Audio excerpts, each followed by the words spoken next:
गरीब की बारिश। शहर की कच्ची बस्ती में एक गरीब मजदूर कालू रहा करता था। कालू के घर में उसकी पत्नी जानकी थी।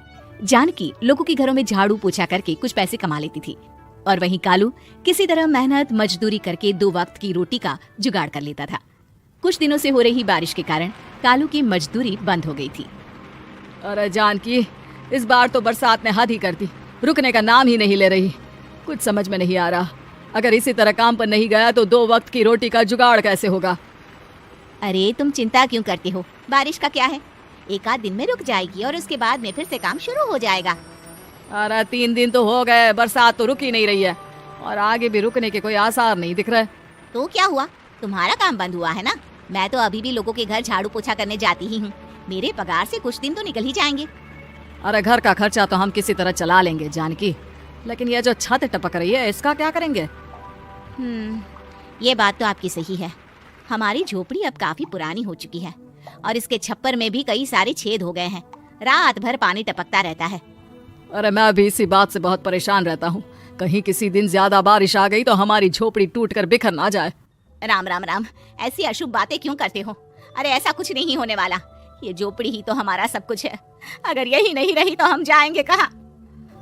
ठीक है जानकी, जब तुम्हारी पगार मिल जाएगी तो कुछ पैसे बचाकर झोपड़ी के छप्पर की मरम्मत करवा लेंगे, शायद हमारी परेशानी कुछ कम हो जाए। ठीक है जी, अब ना ज्यादा परेशान मत हो। ये लो खाना खा लो और सो जाओ, सुबह मुझे भी जल्दी काम पर जाना है। जानकी और कालू अपनी झोपड़ी में सो गए। रात को अचानक से बहुत तेज बारिश शुरू हो गई। धीरे धीरे बारिश का पानी कालू की बस्ती में भरने लगा। पानी भरते भरते झोपड़ी के बाहर तक पहुंच गया था। सुबह के वक्त जब कालू और जानकी सोकर उठे, हे भगवान, ये क्या हो गया। बारिश का पानी तो हमारे घरों तक पहुंच चुका है। अब मैं काम पर कैसे जाऊंगी।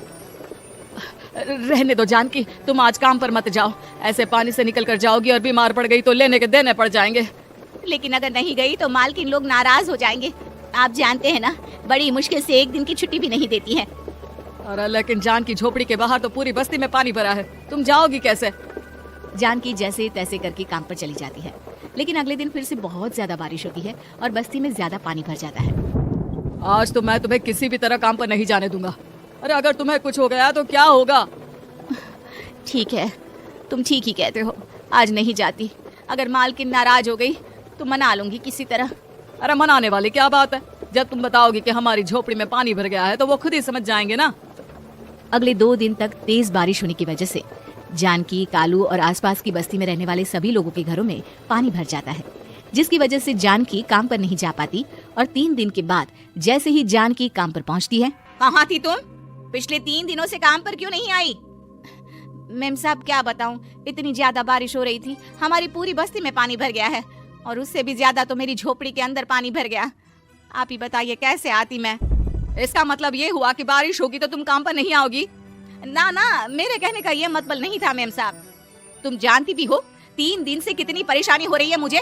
सारा काम मुझे खुद करना पड़ा। माफ कर दीजिए मालकिन जी, पर मैं क्या करती, आने के लिए रास्ता ही नहीं था, सब जगह पानी भरा हुआ था। बहाने तो तुझे बहुत बनाने आते हैं। जानकी देख, अगर अगली बार ऐसा किया ना तो फिर काम से हमेशा के लिए छुट्टी। अरे ना ना मालकिन, ऐसा मत कीजिए। बारिश की वजह से मेरे पति की मजदूरी भी छूट गई है।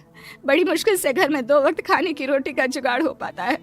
आप मुझे काम से निकाल देंगे तो हम क्या खाएंगे। अगर इतनी ही चिंता है तो फिर रोजाना काम पर आया करो। चलो अब जल्दी से जाकर घर का सारा काम करो। बारिश रुकने का नाम ही नहीं ले रही थी। पूरे शहर में बाढ़ जैसे हालात बन गए थे, लेकिन नौकरी जाने के डर से जानकी किसी तरह रोज काम पर जाती थी। एक दिन जब जानकी काम करके अपने घर लौट आई तो अचानक उसकी बस्ती में कुछ लोगों का शोर सुनाई दिया। अरे लगता है बाहर कुछ हुआ है, मैं जाकर देखता हूँ। हाँ हाँ, पता तो कीजिए, ये बस्ती में लोग इतना शोर क्यों कर रहे हैं। बाहर जाकर कालू ने एक आदमी से पूछा, अरे क्या हुआ भाई, इतना शोर क्यों मचा रहा है। अरे क्या बताए भैया, अपनी बस्ती के बाहर एक पुल टूट गया है और वहाँ पर एक कार फंसी है। थोड़ी देर में अगर किसी ने नहीं बचाया ना तो वो कार पानी में बह जाएगी। ये क्या कह रहे हो भैया, कार के अंदर कोई है क्या। हाँ, कोई औरत बैठी है, अकेली है, बहुत रो रही है बेचारी, मदद के लिए बुला रही है। अरे तो हमें जाकर उनकी मदद करनी चाहिए ना। अरे लेकिन इसमें बहुत खतरा है, हमें अपने आप को बचाना चाहिए। पानी कभी भी हमारी बस्ती की तरफ आ सकता है। अरे तुम्हें नहीं चलना तो मत चलो, लेकिन मैं तो जाकर उस औरत की मदद जरूर करूंगा। कालू उस जगह पर पहुंचता है जहां वो औरत कार में फंसी हुई थी। वहां पर पानी का बहाव बहुत तेज था और सारा पानी कालू की बस्ती की तरफ ही आ रहा था। कालू ने एक बड़ी सी रस्सी को पेड़ से बांध दिया और दूसरे सिरे को कार की तरफ फेंक दिया और उस औरत को रस्सी के सहारे बाहर आने के लिए कहा। तभी वहां जानकी भी दौड़ती हुई आई। अरे ये तो मेरी मालकिन है जिनके यहाँ मैं काम करने जाती हूँ। और मैडम जी आप डरिएगा मत, आपको कुछ नहीं होगा। आपकी गाड़ी को भी मैंने रस्सी से बांध दिया है। थोड़ी देर में पानी का बहाव कम हो जाएगा, फिर हम आपकी कार को भी बाहर निकाल लेंगे। क्या तुम जानकी के पति हो? हाँ हाँ, जानकी मेरी ही पत्नी है, आपके यहाँ काम करती है ना। लेकिन मेम साहब आप यहाँ पानी में कैसे फंस गई? अब क्या बताऊं, मैं अपनी सहेलियों के साथ पिकनिक पर गई थी, वहीं से लौट रही थी। अचानक पानी का बहाव तेज हो गया और मेरी गाड़ी फंस गई। अरे कोई बात नहीं मालकिन, अब ना आप बिल्कुल सुरक्षित हैं। मैं तो बहुत बुरी तरह डर गई थी। कब से मदद के लिए चिल्ला रही थी, लेकिन कोई मेरी मदद के लिए नहीं आया। भला हो तुम्हारा पति का जिसने मेरी जान बचा ली। लेकिन जानकी, मैंने तुम्हारे साथ बहुत गलत व्यवहार किया। इतने खराब मौसम और बाढ़ में भी तुम्हें काम पर आने के लिए कहा, नौकरी से निकालने की धमकी भी दी, और तुमने मेरी जान बचाई। मुझे माफ कर दो। अरे कोई बात नहीं मालकिन, आपकी जान बचाना तो हमारा धर्म था। देखो जानकी, तुम्हारी झोपड़ी में जो भी नुकसान हुआ है उसके लिए मैं तुम्हें पैसे दूंगी। आज तुम्हारे पति ने मेरी जान बचाई है और आज के बाद मैं तुम्हें कभी भी नौकरी से निकालने की धमकी नहीं दूंगी। आज मैं तुम्हारी परेशानी को अच्छी तरह समझ चुकी हूँ। हम जैसे पैसे वाले लोगों के लिए अपने घर में बैठकर बारिश का मजा लेना बहुत आसान है, लेकिन तुम गरीब लोगों के लिए बाढ़ और बारिश काफी परेशानी खड़ी कर देते हैं। ये बात मुझे आज अच्छी तरह समझ आ गई है। आपका बहुत बहुत धन्यवाद मालकिन।